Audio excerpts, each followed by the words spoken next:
Meus queridos, abram as suas Bíblias para o livro de Gálatas. Nós daremos prosseguimento, então, ao estudo desta manhã. Vamos para Gálatas capítulo 6. Eu recapitularei algumas coisas que nós já vimos hoje pela manhã. Então peço a gentileza que novamente vocês possam se colocar em pé. Nós leremos apenas 5 versículos. O Guilherme, por favor. Obrigado. Vamos lá, Gálatas capítulo 6, versículos de 6 a 10. Estamos quase no finalzinho do nosso estudo de Gálatas. Vocês estão conseguindo me ouvir bem? Todos? Tá bom. Muito bem, meus irmãos. Vamos lá então. Estou chegando, Gálatas capítulo 6, versículos de 6 a 10. E a palavra de Deus vai nos dizer o seguinte: mas aquele que está sendo instruído na palavra, faça participante de todas as coisas boas, aquele que o instrui. Não vos enganeis, de Deus não se zomba, pois aquilo que o homem semear, isso também ceifará. Porque o que semeia para a sua própria carne, da carne colherá corrupção. Mas o que semeia para o Espírito, do Espírito colherá a vida eterna. E não nos cansemos de fazer o bem, porque ao seu tempo ceifaremos, se não desfalecermos. Versículo 10. Por isso, enquanto tivermos oportunidade, façamos o bem a todos, mas principalmente aos da família da fé. Deus abençoe a sua palavra, podem se assentar, e nós vamos falar com Deus novamente neste momento. Deus Todo-Poderoso, nós queremos render graças porque nossas vidas pertencem a Ti. E como Deus soberano que é sobre nossas vidas, ó Deus, o Senhor tem feito a Tua vontade. Tem exercido, ó Deus, verdadeiramente o propósito do Senhor nas nossas vidas, por mais difícil que seja. Sabemos que devemos confiar em Ti. Obrigado por todas as provações, obrigado por todas as coisas que o Senhor tem nos feito, porque é a oportunidade que nós temos de enxergar a bondosa mão do Senhor sobre nós. Mas também, ó Deus, é o meu desejo e oração que o Espírito Santo do Senhor dirija aos nossos corações, para que sejamos servos fiéis a Ti, para que o Senhor verdadeiramente encontre servos dispostos a servi-lo. Agradecemos, ó Deus, por todos os irmãos que mesmo num dia chuvoso estão conosco, bem como agradecemos o nosso visitante, mas principalmente a presença da nossa querida irmã Adriana, mesmo nas situações que tem passado. Pela graça do Senhor, nós podemos demonstrar todo o nosso amor e apreço por ela e sua família. Pedimos novamente pelo Eduardo, console e conforte seu coração, fortaleça, Senhor Deus, nesse momento de dificuldade. É a nossa oração, o nosso desejo, em nome de Jesus. Amém. Então, meus irmãos, hoje de manhã nós já fizemos uma parte desse estudo, então em respeito àqueles que não estiveram conosco, eu quero apenas recapitular, passar rapidamente. Se porventura algum de vocês quer, pode assistir no Facebook da igreja. Hoje à noite eu colocarei também no YouTube da igreja, e aí no nosso canal, claro, e aí então você pode acompanhar esse estudo, tá bom? Então, dentro do nosso estudo de Gálatas, Vivendo em Liberdade, nós falamos brevemente sobre o capítulo 5, versículo 26, até o capítulo 6, versículo 5, que nós já havíamos falado anteriormente. Falamos, irmãos, sobre o tratamento incorreto dos irmãos, que nós não devemos nos tratar com orgulho ou provocação e também inveja uns com os outros. E também falamos sobre a reciprocidade. Tudo isso falamos há 2 ou 3 semanas atrás, se não estou enganado. Então todas essas questões já foram tratadas. Eu recomendo que, se você não estudou, possa ir nos vídeos da igreja e pode então, como dizia o pastor Martins, ficar na mesma página. Mas, dos versículos de 1 a 5 do capítulo 6, nós vemos sobre a reciprocidade no relacionamento cristão. Falamos sobre a necessidade de mansidão para com os caídos em pecado. Falamos sobre a necessidade de compartilhar as cargas, a necessidade de ser humilde e também a necessidade da responsabilidade pessoal. Reitero aquilo que falei hoje pela manhã, que nós estamos na parte prática do livro de Gálatas.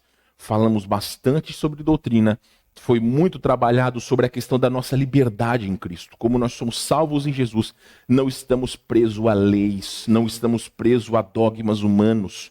A lei, ela não é má, ela é boa, mas para fazer com que nós olhemos o nosso pecado. não para a salvação, mas para demonstrar a nossa necessidade de Cristo. E uma vez que Cristo veio, não há mais necessidade da lei.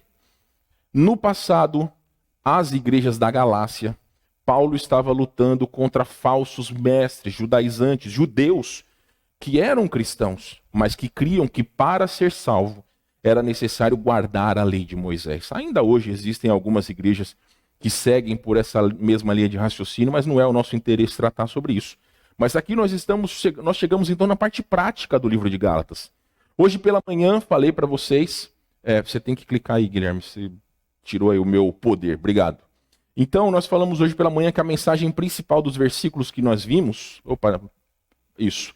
é o seguinte: a prática do cuidado cristão deve ser estendida a todos, mas a prioridade deve ser dada aos membros da família da fé.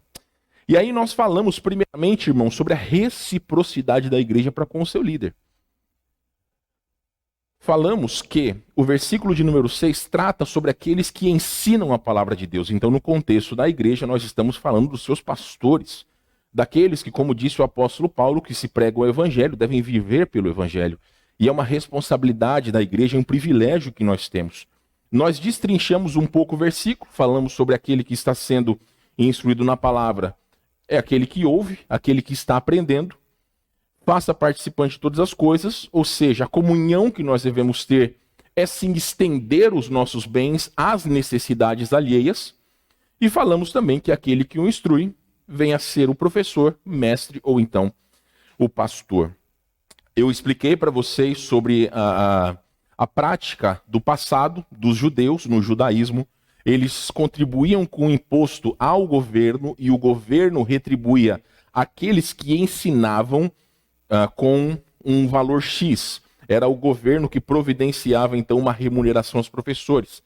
Porém, no cristianismo isso mudou. Porque nós temos o privilégio de voluntariamente ofertar ao Senhor, através dos nossos dízimos e ofertas, e a igreja então tem o privilégio de cuidar do seu pastor ou dos seus pastores. É um privilégio que nós temos. Falamos, irmãos, que justamente isso que eu disse, da questão da voluntariedade. Algo voluntário não é algo obrigado. Então deve ser de coração o entendimento de que todos nós somos responsáveis pela questão financeira dos nossos líderes. Falamos também de Joe Stott. Ele falou que a relação correta entre mestre e aluno ou entre ministro e congregação é de parceria e comunhão. A responsabilidade do pastor é alimentar o povo, a responsabilidade do povo é cuidar do seu pastor. Falamos, irmãos, sobre os versículos onde Paulo aponta a importância do cuidado das igrejas para com os seus pastores. Capítulo 14, versículo 23 de Atos deixa claro que quando Paulo ele fundava uma igreja, ele deixava pastores ali. Então cada igreja que era fundada tinha a eleição de presbíteros, porque uma igreja sem pastor é uma igreja sem coração. Não que o pastor seja o principal, não é. Mas é ele quem vai ser usado por Deus justamente para alimentar o rebanho de Deus. É muito trágico e é muito triste uma igreja que não tem pastor. Eu quero dizer para todos vocês, como falei hoje pela manhã, hoje, exatamente hoje, nós completamos, eu e minha esposa completamos 14 anos aqui no Rio Grande do Sul. E eu sei que para a igreja é bom ter um pastor longevo. Porque eu conheço igrejas onde o pastor fica por 2 anos e vai embora. Então vocês conhecem tanto os nossos defeitos quanto as nossas qualidades.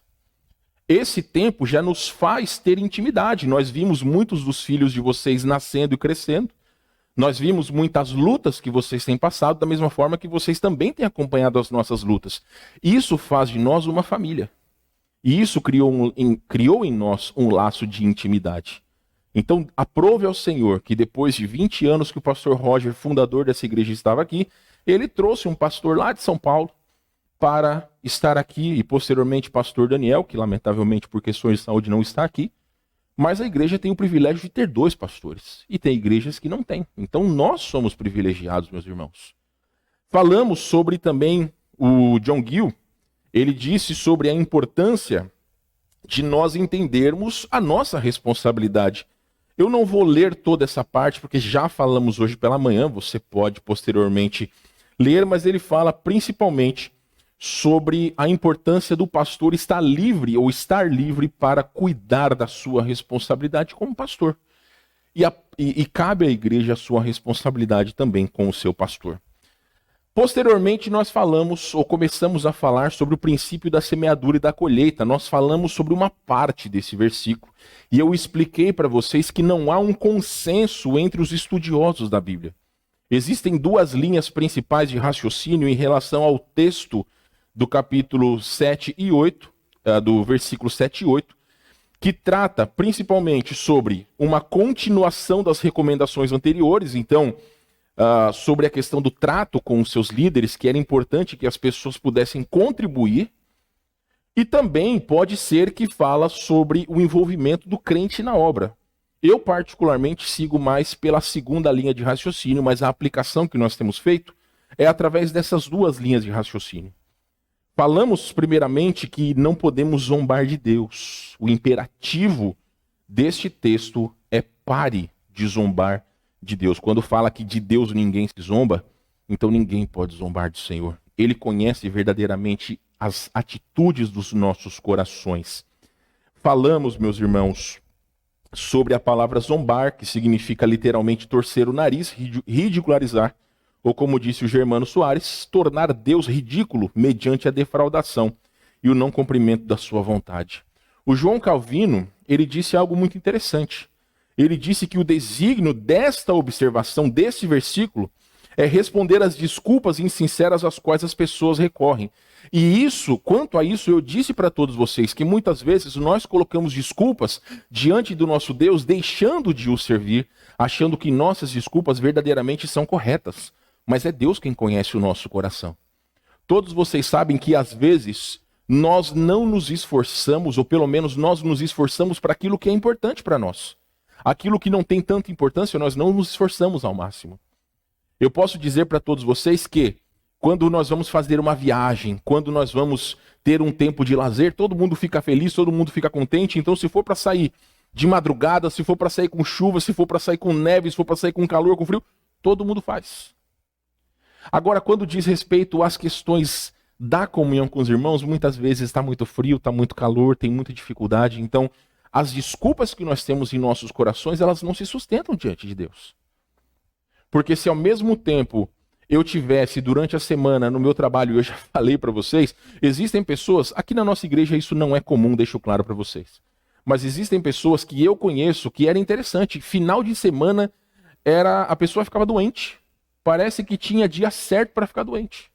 Então não podia estar no culto porque estava com dor de cabeça, estava com dor de alguma coisa, estava com... Enfim, mas era só no final de semana. Mas eu e vocês, nós não temos o direito de julgar as atitudes das pessoas. Porém, de Deus não se zomba. Nós não podemos achar que o Senhor vai deixar passar as atitudes dos nossos corações que não forem sinceras. Falamos também, irmão, uma frase importante de William Carey. Ele disse, diga-me como o crente gasta o seu dinheiro e lhe direi o que há de ceifar na sua vida espiritual. Então, dentro da aplicação da questão financeira que o versículo anterior fala, do princípio de sustentar os seus líderes, muitas vezes, irmãos, nós somos irresponsáveis com a nossa finança, com as nossas finanças, e acabando deixando de lado a nossa contribuição para com Deus. Você que é membro dessa igreja, você sabe, aqui, o nosso entendimento bíblico, você não é obrigado a nada, nem mesmo dar a sua contribuição financeira, seja o seu dízimo, seja a sua oferta. Deus ama ao que dá com alegria. A palavra que nós tratamos na vida cristã em todas as áreas é voluntariedade. Porém, é importante que nós também sejamos voluntários em enxergar a responsabilidade de zelar por esse prédio que Deus nos deu. Não saiu do nosso bolso R$1 sequer para construir esse prédio. Mas deve sair do nosso bolso o valor ou os valores para pagar a energia elétrica, para comprar os produtos de limpeza, para que nós possamos ter os copos para vocês tomarem água. E tudo isso, a responsabilidade é nossa, de todos nós que fazemos parte desta igreja. Então agora, meus irmãos, e nós paramos exatamente aqui hoje pela manhã, Nós ainda vamos tratar sobre essa questão. Se no capítulo 7, capítulo 6, versículo 7 está dizendo que de Deus não se zomba, nós temos aqui, então, a lei da causa e do efeito. Por que a lei da causa e do efeito? Aquilo que o homem semear, isso também ceifará. Eu não posso, meus irmãos, plantar uma árvore de laranja achando que ela vai dar limão. Eu não posso. Eu não posso achar que se eu plantar uma árvore de tangerina, vai nascer laranja. Eu não posso. E aí, dentro dessa premissa, meus irmãos, é exatamente isso. Colhemos aquilo que nós plantamos. Olha o que disse o R.E. Howard. O homem é livre para escolher, mas não é livre para escolher as consequências do que escolhe. Vocês entenderam? Todos nós temos liberdade para escolher o que nós fazemos. Mas nós não somos responsáveis por escolher as consequências das nossas escolhas. Não adianta, irmãos, eu disse para todos vocês. Não adianta nós almejarmos famílias felizes. Não adianta nós almejarmos uma igreja verdadeiramente sadia e forte, se isso não partir de todos nós. Se na sua casa você não tiver o seu tempo com Deus, se você não semear uma vida de fidelidade para com Deus, não ache que a sua família ou que a sua igreja vai ser forte. Porque como um corpo, nós somos um só corpo. Se eu, como pastor dessa igreja e membro do corpo de Cristo, não for fiel, todos vocês sofrem. Mas também, a partir do momento que você não está com a sua vida com retidão diante de Deus, as suas orações não são ouvidas. Você está longe de Deus. E tantas outras coisas que só vão levar a sua vida para o buraco. Eu reitero, meus irmãos, 100% dos problemas que nós temos nas nossas famílias são problemas espirituais. A falta de perdão, a falta de amor, a falta de olhar para as necessidades dos nossos irmãos em Cristo, está incrustado em nossos corações pelo pecado. Paulo disse isso e daqui a pouco nós vamos ler. Andai, pois, em espírito e jamais satisfareis a concupiscência da carne. O defeito não está em Deus, o defeito não está na igreja, o defeito está em nós, que não nos esforçamos para viver uma vida digna do Senhor. Então, meus irmãos, Paulo aqui, nos versículos 7 e 8, ele vai fazer distinção entre as duas colheitas e as duas semeaduras. Ele fala o seguinte: porque o que semeia, versículo 8, o que semeia para a sua própria carne, da carne colherá corrupção. Mas o que semeia para o Espírito, do Espírito colherá vida eterna. Então, meus irmãos, é fácil e simples compreender. Aquele que semeia para a carne, ou aquele que cede a carne para satisfazê-la, ele vai colher o quê? Ele vai colher destruição. Ele vai colher a ira de Deus sobre si. O Guilherme vai colocar o versículo para nós, você não precisa abrir lá. Mas aqui nós estamos tratando sobre as obras da carne. Nas quartas-feiras nós temos estudado sobre isso. Mas Paulo disse no capítulo 5, versículo 19 a 21 o seguinte: quando seguem os desejos da natureza humana, os resultados são extremamente claros. Imoralidade sexual, impureza, sexualidade, idolatria, feitiçaria, hostilidade, discórdias, ciúmes, acessos de raiva, ambições egoístas, dissensões, divisões, inveja, bebedeiras, festanças desregradas e outros pecados semelhantes. Repito o que disse antes. Quem pratica essas coisas não herdará o reino de Deus. Pessoas que mesmo dentro da igreja têm prática dessas coisas, nunca entregaram a sua vida a Cristo. Nunca foram verdadeiramente salvos. O Davi, recentemente, nos trouxe um dado que eu confesso a vocês que eu não sabia. Mas o presidente Putin, da Rússia, ele se diz cristão. A igreja, se eu não estou enganado, é a igreja ortodoxa lá da Rússia. Mas ele se diz cristão. Obrigado, Guilherme. Como que um cristão pode agir matando pessoas inocentes? Isso é algo pertinente a um cristão? Não. Como que uma pessoa pode se dizer cristão e não pensa no bem-estar de uma nação ou de pelo menos duas nações? Obrigado, Edu. Meus irmãos, está claro que todo aquele que planta pecado, ele não vai colher as bênçãos de Deus sobre sua vida.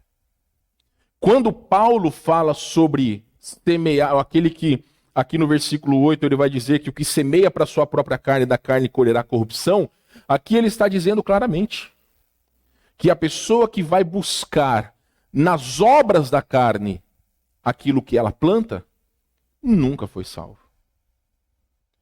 Mas o cristão, que em vez de semear uma vida para com Deus, ele semeia uma vida de pecados, ele nunca vai ser uma pessoa que vai experimentar das bênçãos da vida espiritual. É por isso que ainda hoje nós temos muitos crentes fracos na fé. É por isso que nós temos ainda hoje muitas igrejas que são fracas. Meus irmãos, parece que quanto mais facilidade nós temos para servir a Deus, mais preguiçosos nós ficamos. Desde que o mundo é mundo, ou pelo menos desde que o cristianismo, desde que Cristo implantou a sua igreja, existem dificuldades. Só que no primeiro, segundo e terceiro séculos depois de Cristo, existia muita perseguição. Mas mesmo entre a perseguição contra o povo de Deus, a igreja cresceu. Satanás buscava, através da perseguição e da morte dos cristãos, fazer com que a obra do Senhor fosse extinta. Mas ele entendeu, depois de 3 séculos, que o meio de destruir a igreja não é matando os crentes, mas era se infiltrando no meio da igreja, a fim de que pessoas pudessem, de alguma forma, se afastar de Deus. E aí foi implantado o sistema religioso, onde pessoas achavam que estavam adorando a Deus, houve uma miscigenação das religiões, foi formada uma religião oficial do império, e aí pessoas estavam achando que estavam adorando Deus, quando na verdade não estavam.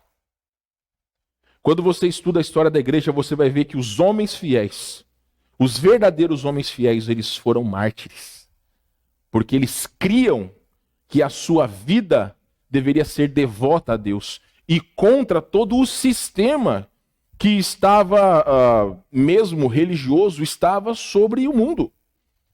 Muitas pessoas foram queimadas por hereges, ou como herege, pelo fato de não seguirem as ordens da igreja oficial. E hoje em dia, nós podemos sair das nossas casas com a nossa Bíblia debaixo do braço. Coisa que muitas pessoas nos séculos anteriores não tinham. Nós temos a palavra de Deus completa em nossas mãos. E não só isso, nós temos nos nossos celulares, às vezes, dezenas de versões da Bíblia. Se você não gosta de uma versão de um português mais antigo, tem um português mais contemporâneo. Se você gosta de uma versão, você gosta de estudar grego, se você gosta de estudar hebraico, eu tenho programas na Bíblia que é só você clicar na palavra em português que ela vai mostrar qual era a palavra no hebraico, no grego, qual o tempo verbal daquelas palavras. Facilidade que não existia no passado. Mas isso não fez os crentes mais fiéis. Pelo contrário, fez os crentes serem mais preguiçosos. As transmissões que hoje ajudam as pessoas que não têm igreja nas suas respectivas cidades, faz com que muitos crentes achem que podem servir a Deus sentado no sofá da sua casa. Quando na verdade, irmãos, culto presencial é pleonasmo, porque culto é presencial. Não existe culto, não existe culto online. Nós usávamos esse jargão simplesmente porque nós não tínhamos o privilégio de estar juntos no passado. Mas eu tenho incentivado a todos aqueles que estão nas suas casas, nas cidades, enfim, que procurem uma igreja, porque cristianismo é relacionamento. É nós nos relacionarmos uns com os outros. É nós sorrirmos com aqueles que sorriem, é nós chorarmos com aqueles que choram. É nós auxiliarmos aqueles que estão em dificuldade. É nós estarmos sempre presentes nas necessidades alheias. Isso faz com que nós sejamos verdadeiramente discípulos de Jesus. E daqui a pouco nós vamos ver sobre isso. Mas então, meus irmãos, todos aqueles que cedem à carne nunca vão colher as bênçãos de Deus. Às vezes, e isso eu já vi acontecer, a pessoa está anos a fio dentro da igreja, mas pastor, na minha vida só acontece desgraça. Tudo acontece de ruim comigo. Mas aí você pergunta, como que está a sua vida com Deus? Pastor, eu não leio minha Bíblia, eu não oro, eu não tenho vontade de ir na igreja, eu não tenho vontade de estar em comunhão com os irmãos. Aí, meus queridos, aí é difícil. Então, todos aqueles que plantam infidelidade, de que maneira querem colher as bênçãos de Deus? Só que Deus é tão bom, irmãos, que a Bíblia diz que Ele faz nascer o sol sobre justos e injustos. O fato de nós estarmos aqui não é só prova da fidelidade e do amor de Deus para conosco, mas são oportunidades diárias que nós temos de poder servir ao Senhor, de nós podermos novamente reatar os nossos laços de comunhão e não ficarmos deitados em berço esplêndido, achando que nós podemos viver as nossas vidas longe de Deus. Não podemos. Então aqueles que cedem à carne para satisfazê-la estão semeando para a carne, mas em contrapartida, aqueles que semeiam para o Espírito, eles vão viver e andar pelo Espírito. Novamente, Gálatas capítulo 5, versículo 16. Por isso digo, deixem que o Espírito guie suas vidas. Assim não satisfarão os anseios da natureza humana. Uma vez que vivemos pelo Espírito, sigamos a direção do Espírito em todas as áreas das nossas vidas. Sejamos francos. É fácil andar no Espírito? Não é fácil. Não é fácil, irmãos. Você já viu como muitas pessoas têm feito protestos hoje em dia? Existe um grupo de feministas que acham que os protestos que elas fazem é ficar sem roupa, escrevendo mensagens contra determinadas situações. Hoje em dia já não existe pudor nos filmes, nos desenhos. Estava vendo hoje uma série aí na Netflix que é para 14 anos, onde a pedofilia está sendo de alguma forma trazida à lume a adolescentes de 14 anos, meus queridos. Pedofilia. Hoje em dia já é uma coisa que você deve aceitar goela abaixo. Homossexualismo, lesbianismo. Porque se você não aceitar, você vai ter um mundo de críticas sobre a sua vida. Então nós devemos escolher a quem nós vamos servir. Meus irmãos, é fato, é bíblico, devemos andar no Espírito. E jamais, de maneira alguma, nós cederemos às pressões e aos desejos da nossa carne. Então, os desejos que nós temos que vão contra Deus e sua palavra, o segredo é buscar em Deus, é andar com Ele. É mesmo não tendo vontade de ter a sua vida devocional, é você ter a sua vida devocional. Às vezes você, eu já disse para vocês, eu não tenho vergonha de falar. Eu, se ajoelho para orar, eu durmo. Eu não gosto de orar ajoelhado, deitado. Deitado, então, é um prato cheio para dormir, né? Sentado, eu não gosto. Eu gosto de ter o meu tempo com Deus andando aqui na igreja. Eu venho para cá, de manhã cedo, venho e faço meu tempo de oração com Deus. Só que você fala assim, pastor, mas eu não posso andar na igreja. Olha, meu irmão, não sei. Se você consegue orar sentado, ajoelhado, de ponta cabeça, faça. Eu disse para vocês também, às vezes que eu viajava sozinho de São Paulo a Curitiba, 6 horas de carro, eu gostava de falar com Deus como se eu estivesse falando com vocês. Eu ainda faço isso hoje. Aqui na igreja, eu oro falando com Deus. Se tivesse um microfone escondido aqui, ia saber tudo aquilo que eu oro. Mas eu gosto de falar com Deus. Eu sei que Ele não fala comigo em voz audível, Mas eu gosto de falar com Deus. É a minha maneira. Você precisa saber qual é a sua maneira. Mas não deve deixar de fazer. Não adianta, irmãos, ter aquela oração fast food. Não adianta você chegar à noite e falar: Senhor, me perdoa pelos meus pecados, abençoa a minha vida em nome de Jesus, amém. Isso não é ter comunhão.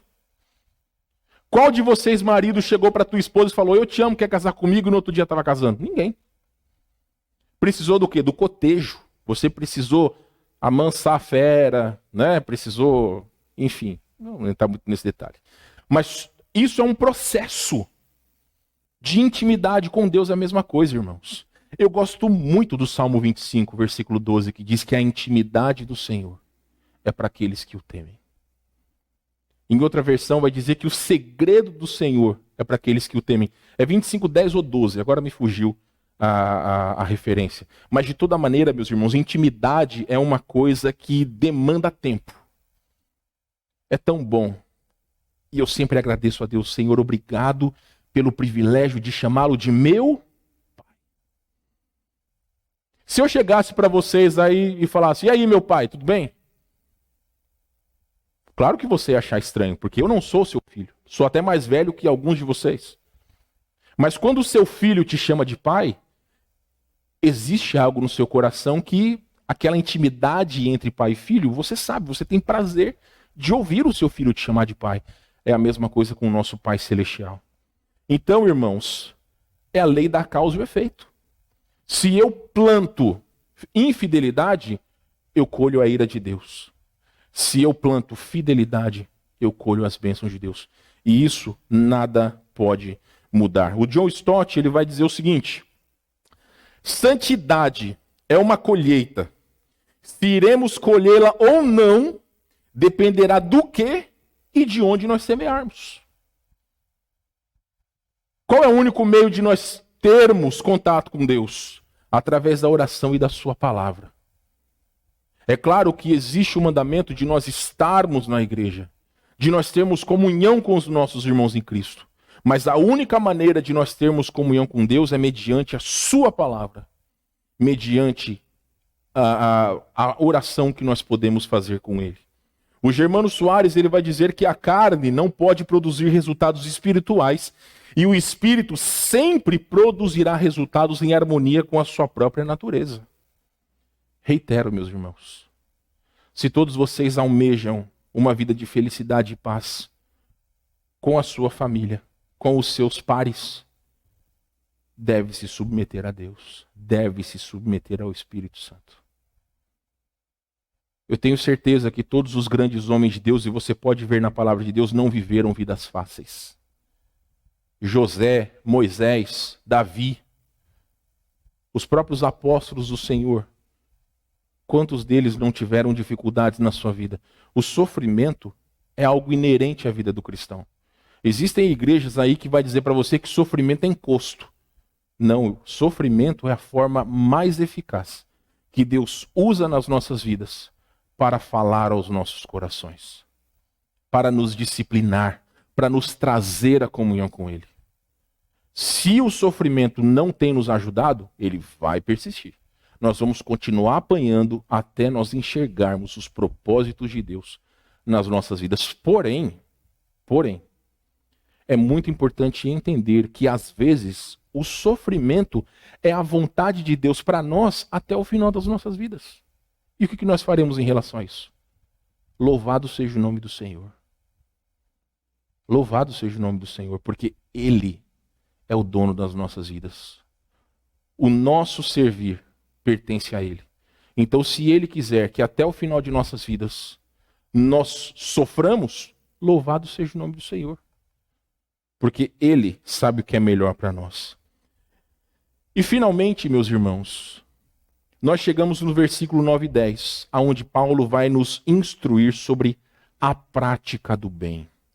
Primeiramente, ele fala da responsabilidade do cuidado para com a liderança. Em segundo lugar, ele fala sobre a lei da colheita e semeadura.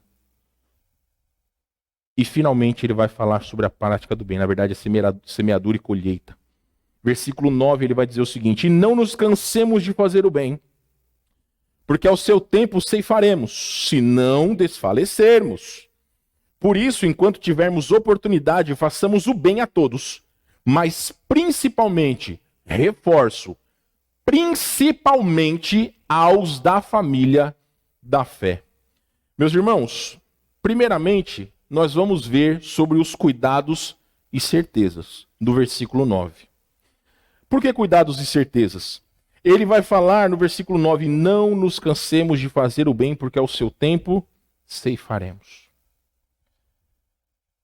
Mesmo em meio à labuta, às dificuldades, o sofrimento do trabalho cristão, Paulo exorta os Gálatas na prática do bem. Veja o que ele disse aos Coríntios, em 1 Coríntios 15, 58, que talvez muitos de vocês, muitos de nós, sabemos de cor, mas que muitas vezes não colocamos em prática, é isso. Portanto, meus amados irmãos, sede firmes, abundantes ou inabaláveis, e sempre abundantes na obra do Senhor, sabendo que no Senhor o vosso trabalho não é vão.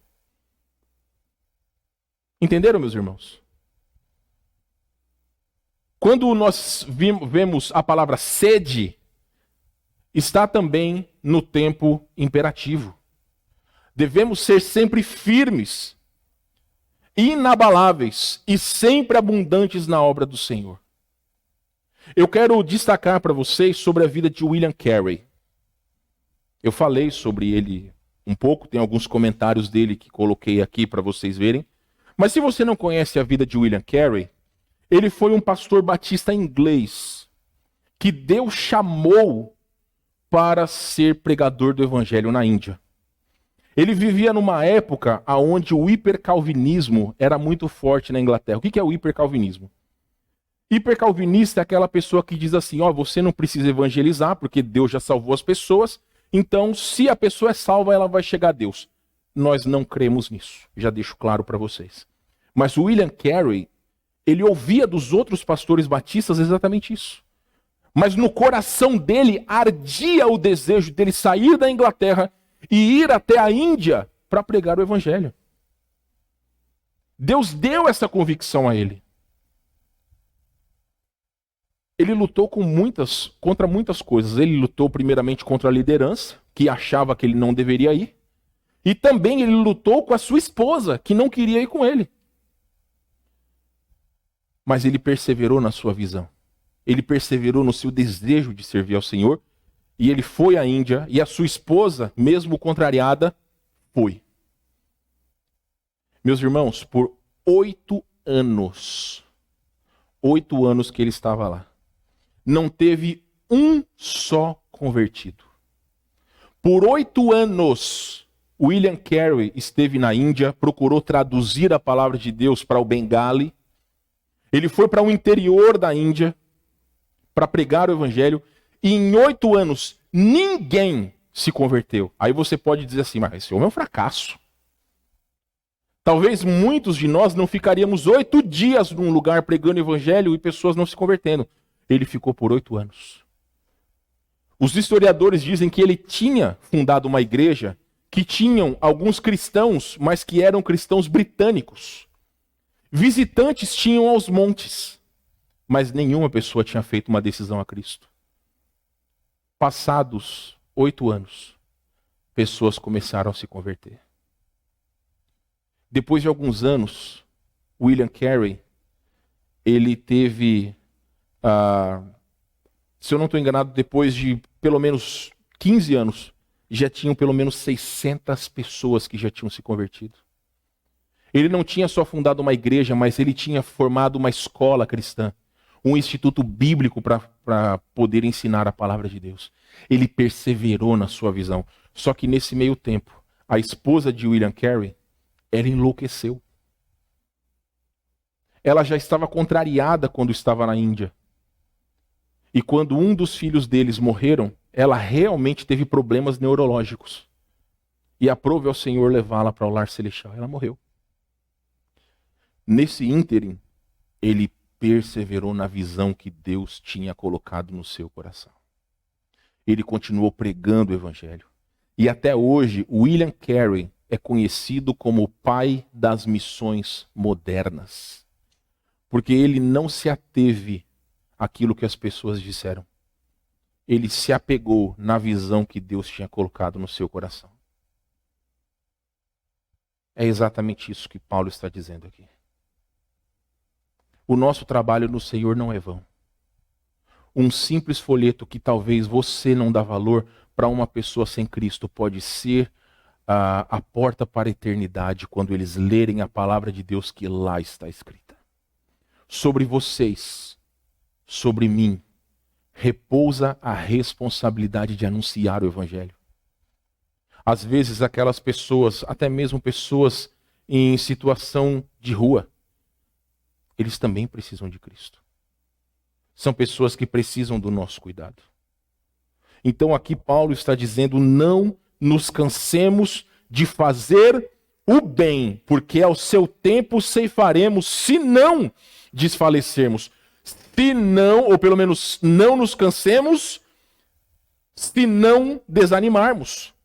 Nós podemos ficar exaustos, como eu tenho certeza que o William Carey ficou exausto. Podemos ser desanimados também na questão da obra do Senhor. Eu, como pastor dessa igreja, nesses 14 anos, eu já fiquei desanimado. Se você perguntar para mim, você já quis ir embora? Muitas vezes.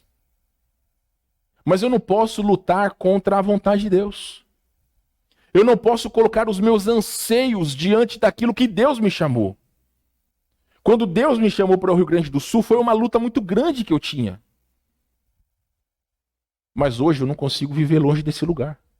Porque eu entendo que fora da vontade de Deus não existe prazer. Não existe qualquer coisa boa. Então nós estamos aqui porque primeiramente nós amamos a Deus e porque nós amamos vocês. Porque nós amamos o ministério pelo qual o Senhor nos chamou. Existem as suas dificuldades, existem. Mas os privilégios, eles superabundam em muito as dificuldades. Nós seremos desanimados? Seremos. Sabe por quê? Porque nós temos inimigos fortíssimos. Satanás, o mundo e nossa própria carne. Desanimamos, meus irmãos, porém, assim como o lavrador que semeia o campo e espera o tempo da colheita, o cristão deve ser paciente, a fim de produzir bons frutos na sua vida, família e comunidade da fé. Veja o que Tiago capítulo 5 vai nos dizer. Sede, pois, irmãos, pacientes até a vinda do Senhor. Eis que o lavrador aguarda com paciência o precioso fruto da terra, até receber as primeiras e as últimas chuvas.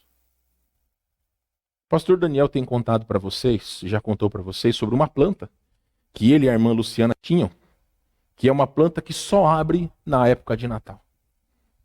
Imagina só, você tem que passar o ano inteiro cuidando de uma planta para ela abrir em pouco tempo. Mas é assim que funciona. Aqui atrás na igreja nós temos um pé de bergamota. Ele não foi colocado ali já grande. Ele demorou tempo para crescer.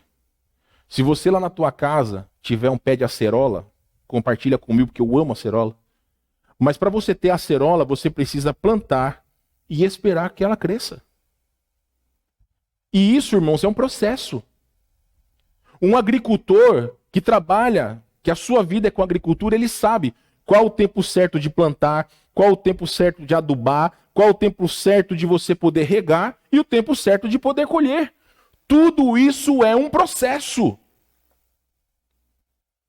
Paulo diz em 1 Coríntios, capítulo 3, se eu não estou enganado, eu plantei, Apolo regou, mas o crescimento veio de Deus. Às vezes Deus não quer que você, meu irmão, seja um instrumento que vai levar pessoas a Cristo, mas Deus quer que você seja aquele que vai pregar o Evangelho. Deus quer que você seja aquele que possa colocar a semente da palavra de Deus no coração dos outros. Mas talvez você também pode ser aquele que alguém semeou a palavra de Deus e você vai colher aquele coração. Nós não sabemos o que Deus tem nos preparado, mas nós precisamos estar preparados, meus queridos. Precisamos estar preparados, porque ao seu tempo ceifaremos. A recompensa, existe a recompensa pela demora, mas esta recompensa é certa. Olha o que o Salmo 126 vai dizer. Os que com lágrimas semeiam, com júbilo ceifarão. Quem sai andando e chorando enquanto semeia voltará com júbilo, trazendo seus feixes.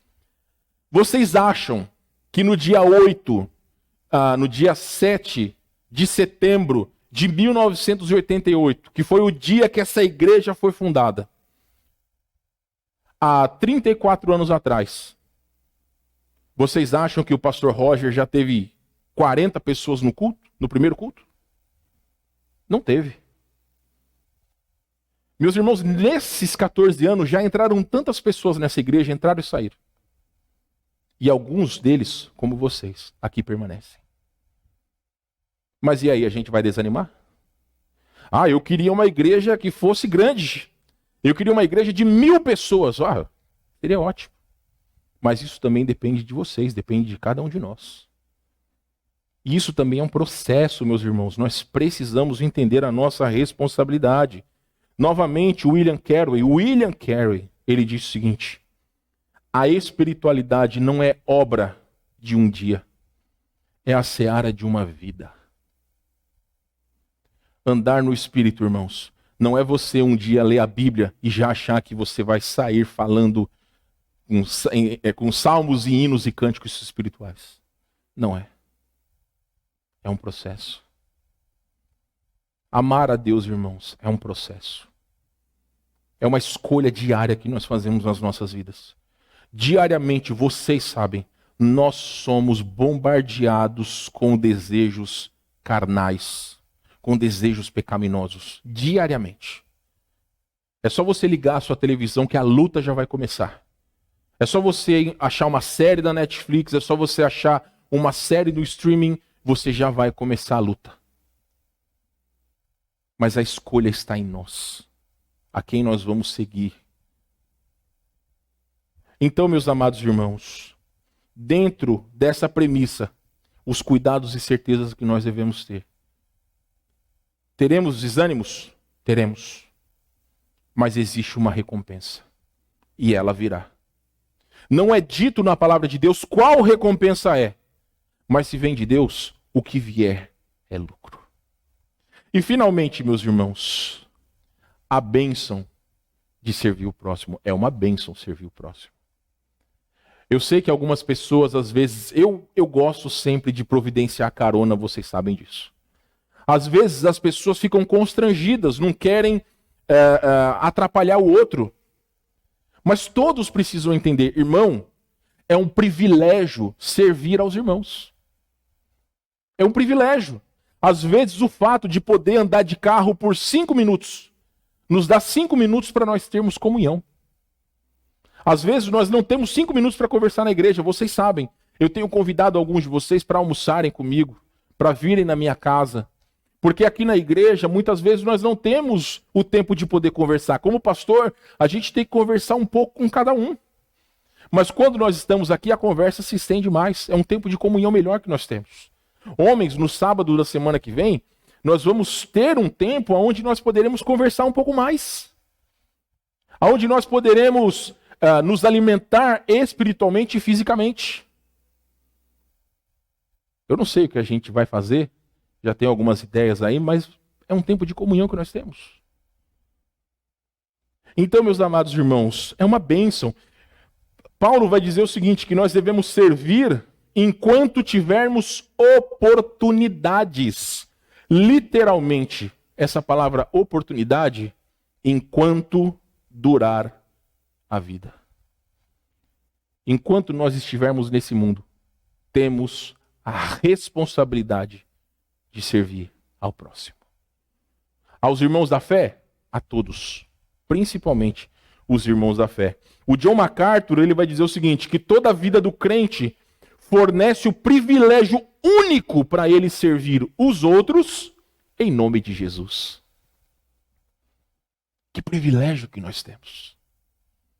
Que privilégio o Senhor ver em nós o desejo de nós o servirmos.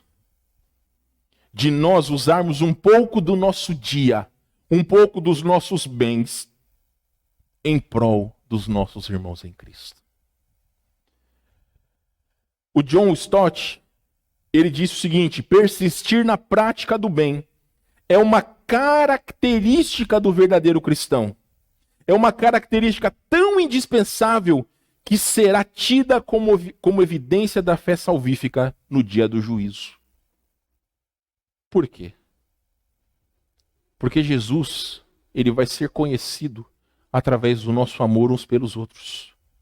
A pessoa que não ama, ele não pode vir de Deus, não pode ter vindo de Deus. Marcos 12:31, que já vai aparecer aí, é o mandamento de amar o próximo, que é inclusivo, ou seja, devemos amar a todos. Porém, deve ser dada a maior atenção aos irmãos da fé ou da família da fé. Marcos 12:31, nós temos aqui o segundo mandamento principal, que é amarás o teu próximo, não somente cristão, mas todos aqueles que são o nosso próximo, as pessoas que estão ao nosso redor, como a ti mesmo. Não há maior mandamento do que estes, que no caso amar a Deus e amar o próximo como a si mesmo. E aí, meus irmãos, chegando ao final, o amor do cristão pelo seu irmão é o principal teste do nosso amor para com Deus. É aqui que nós vamos nos colocar diante da régua do Senhor. João 13:34-35, que nós temos lido com bastante ênfase ultimamente. Novo mandamento vos dou, que vos ameis uns aos outros, assim como eu vos amei, que também vos ameis uns aos outros. Nisto conhecerão todos que sois meus discípulos. Se, aqui nós temos uma condição, se tiverdes amor uns pelos outros. A prova da salvação é relacionamento. Amor uns pelos outros. Também nos é dito o seguinte, Romanos 12:10. Amem-se com amor fraternal e tenham prazer em honrar uns aos outros. Irmão Eduardo está lá no hospital. Não se pode ter contato com ele. Mas a melhor maneira, mais eficaz de nós demonstrarmos o nosso amor por ele é colocando a sua vida no altar e no trono do nosso Deus. A maneira mais eficaz de nós mostrarmos o nosso amor pela irmã Adriana é colocá-la no trono de Deus. É orar por ela, é orar pela sua família. Porque nesse momento de dificuldade é o Senhor quem consola os nossos corações. A Bíblia diz que o nosso Deus é o Deus de toda consolação. Meus amados irmãos, 1 João 4:21. Ora, temos da parte dele este mandamento, que aquele que ama a Deus, ame também o seu irmão. É fácil amar os irmãos? Talvez uma pessoa como eu é fácil ser amada, porque eu sou um amor de pessoa. Eu sei disso, eu sou uma pessoa amável. Mas às vezes não é fácil. Não é fácil nós amarmos os irmãos em Cristo. Mas Deus sabia disso. Deus sabe que existem personalidades diferentes. Deus sabe que existem gostos diferentes. Deus sabe que nós somos diferentes em muitas coisas. Mas o mandamento é que nós nos amemos uns aos outros. Não é que nós aceitemos tudo de bom grado. Mas se eu quero ser amado por vocês, eu preciso amá-los de todo o coração. Pode voltar lá, Guilherme, por favor? E aí nós chegamos na conclusão, meus irmãos. Para concluir esse estudo que começamos hoje pela manhã. Primeiramente, todo cristão deve cuidar, valorizar e zelar pelo seu ou seus pastores, da mesma maneira que zela por si. Este também é um mandamento. Graças a Deus, irmãos, eu vejo reciprocidade nessa igreja, que nós podemos ter férias, nós podemos ter o nosso descanso. A igreja tem suprido as nossas necessidades e eu louvo a Deus por causa disso. Eu vejo que a igreja tem cuidado de nós. Mas todos devem entender que essa é uma responsabilidade. Não é só uma prova de amor, é uma responsabilidade. Também, irmãos, Deus não deve ser zombado. E aquele que faz, ou que o faz, receberá dele a medida da sua insensatez. Reitero o que nós falamos. As desculpas às vezes podem servir para outros, mas Deus conhece o que há dentro de nossos corações. Eu lamento, irmãos, que nossa igreja não tem um estacionamento para outros carros. Usamos aqui do lado as poucas vagas que nos restam. Mas e aí, vou deixar de ir à igreja? Não devo.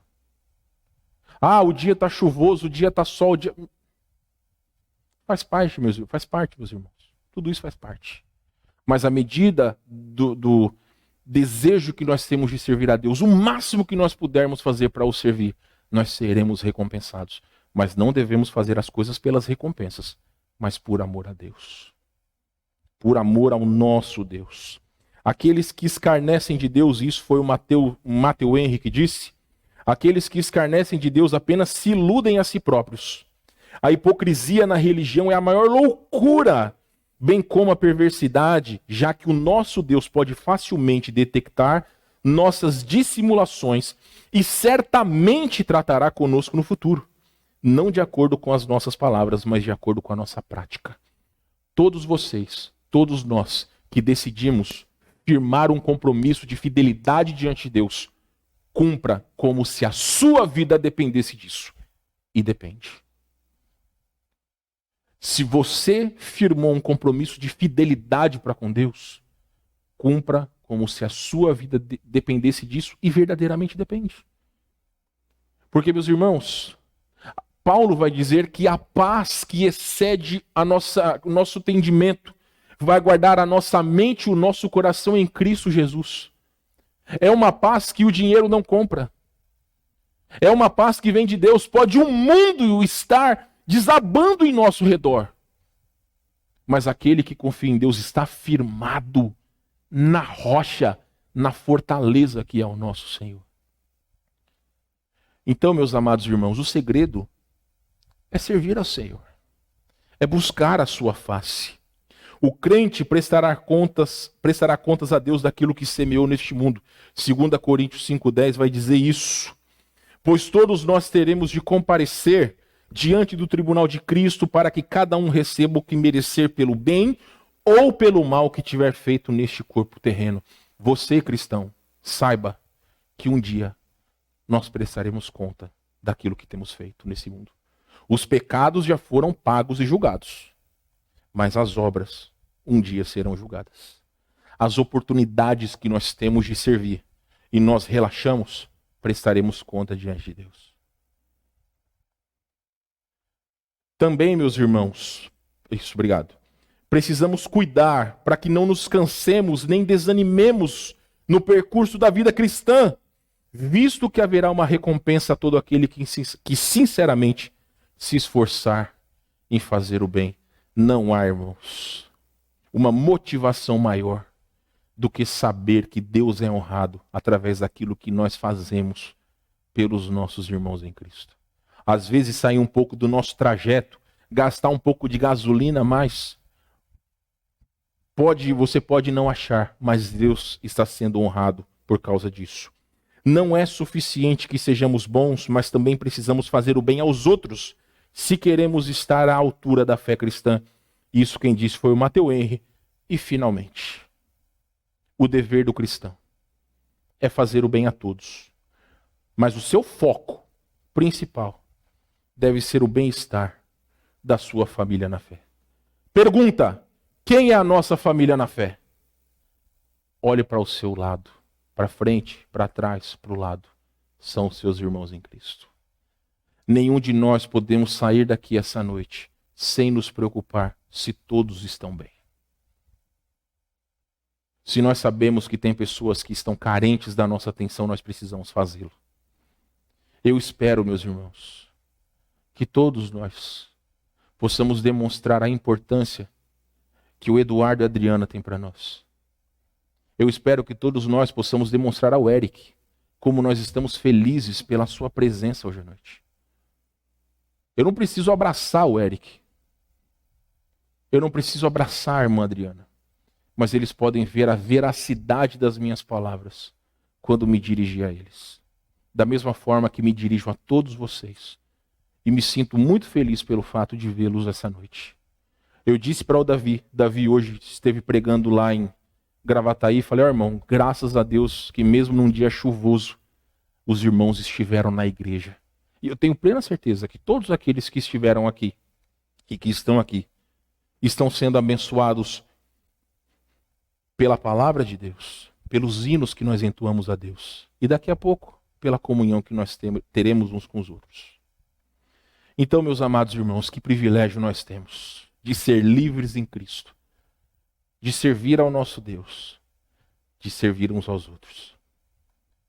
Se hoje à noite você precisa conversar com alguém, talvez seu esposo, sua esposa, seus filhos, talvez você precise abrir o seu coração, clamar por perdão, ter humildade de reconhecer a sua insensatez em atitudes, faça. Às vezes pessoas acham que se manter de uma maneira dura, de ser, me fugiu a palavra, mas de ser verdadeiramente, ser duro na queda. Acha que de alguma forma isso vai trazer benefício para você, mas não vai. Quanto mais nós tivermos humildade de pedirmos perdão e perdoar, mais felizes nós seremos nas nossas famílias. Então, meu irmão e irmã, eu vi um podcast de um rapaz que estava dizendo o seguinte, que ele morava longe dos seus pais. Ele não tinha o privilégio de vê-los com frequência. Então ele disse que um dia ele se deu conta que talvez podia ser a última vez que ele viu seus pais. Então ele começou a dar mais valor naqueles momentos que eles passavam juntos. Talvez todos nós não valorizamos o fato de estar com o marido, esposa, filhos e filhas. Esses dias, a Ana está aqui, sabe. Eu, a Tati e as meninas, nós 4 começamos a chorar dentro de casa. Porque nós imaginamos que um dia as nossas filhas vão sair de casa. Elas vão ter as suas respectivas famílias. A Ana vai casar com 40 anos, a Esther com 45. Mas elas vão sair de casa. Não é não, Jorge? Vai demorar. Mas para nós, irmãos, nós valorizamos o tempo que nós temos com a nossa família. E para mim e para a Tati, foi triste saber que um dia elas vão tomar o caminho e vão sair de casa. A gente vê, né, aquelas crianças pequenininhas, mas a Ana tem 10 anos. Quando você vê, passa rápido. Hoje a Helena tem 2. Daqui a pouco ela já tem 12, 22. A vida passa, irmãos. E nós devemos valorizar cada dia porque pode ser o último. Então, perdoe quem tem que ser perdoado. Até mesmo dentro da igreja. Eu sinto falta de muitos irmãos que não estão conosco hoje, mas que têm o privilégio de saber que quando eles estiveram pela última vez, sentiram o amor de todos nós. Vamos valorizar o tempo que nós temos, irmãos, porque pode ser o último dia. Nós não sabemos. Vamos orar. Nosso Deus, queremos render graças ao Senhor pela sua bondade. Obrigado pela sua palavra, obrigado mais uma vez pela vida desses irmãos. Que nós possamos, ó Deus, tomar decisões firmes nas nossas vidas. Quebra o orgulho dos nossos corações, ó Deus. O Senhor é quem sabe se os corações das famílias hoje, aqui essa noite, estão verdadeiramente retos diante do Senhor e uns com os outros. Talvez, Senhor Deus, é necessário que pessoas sejam humildes. Não para ficar lavando roupa suja, mas para dizer que perdoam, que amam. E a tua palavra diz que o amor cobre a multidão de pecados. Talvez até mesmo entre irmãos em Cristo há necessidade de um amor verdadeiro, de reciprocidade, de perdão. Tira, Senhor Deus, tudo aquilo que pode fazer com que os nossos olhos sejam tirados de Ti. Fortalece as nossas famílias, fortalece a nossa igreja, que todos entendam o privilégio que nós temos de estar na Tua igreja. Obrigado pela vida do Eric, por estar conosco. Que também, ó Deus, seja a primeira de todas as outras vezes. Também fortalece, Pai, o coração da irmã Adriana, do Lucas, da Jéssica. Fortalece o coração do Eduardo. Que ele possa, ó Deus, enquanto estiver lá, meditar no propósito do Senhor, bem como confiar também nos teus desígnios. Dá sabedoria aos médicos, Senhor, e que brevemente ele possa passar por esse procedimento de cateterismo e assim retornar ao seio da sua família e às suas responsabilidades regulares. Leva-nos, ó Deus, para as nossas casas, os irmãos em segurança, dá-nos uma boa semana e ajuda-nos, ó Pai, a continuar servindo ao Senhor com interesse de coração. É o nosso desejo e oração em nome de Jesus. Amém.